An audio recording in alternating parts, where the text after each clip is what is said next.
नीट पेपरफुटी प्रकरणात आरसीसी क्लासचे संचालक शिवराज मोटेगावकर सीबीआयच्या ताब्यात। अनेक तासांच्या चौकशीनंतर मोटेगावकर ताब्यात।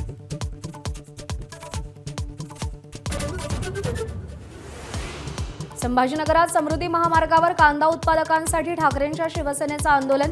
टायर जाळून काही काळ समृद्धी महामार्ग रोखला।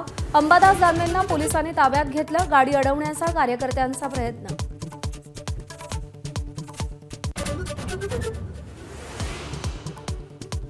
कांद्याला 24 रुपयांचा भाव मिळालाच पाहिजे। लासलगावात रोहित पवारांची मागणी।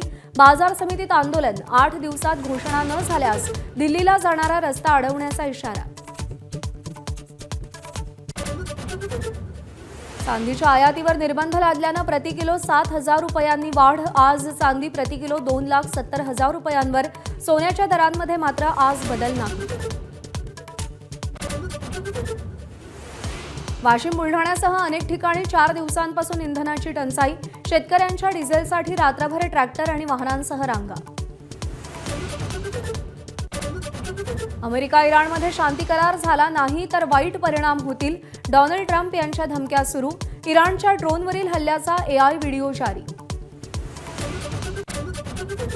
विधान परिषदेच्या 17 स्थानिक स्वराज्य संस्था मतदारसंघातील निवडणुका जाहीर।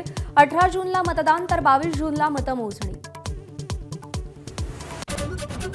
केरळमध्ये 10 वर्षांनंतर काँग्रेसची सत्ता। व्ही.डी. सतीशन यांनी मुख्यमंत्रीपदाची शपथ घेतली। मल्लिकार्जुन खरगेंसह राहुल गांधींची उपस्थिती।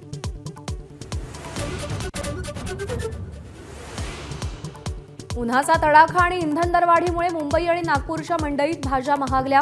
गवार 80 रुपये तर टोमॅटो 50 रुपये किलो। मटारही 80 रुपयांच्या घरात। एबीपी माझा, उघडा डोळे बघा नीट।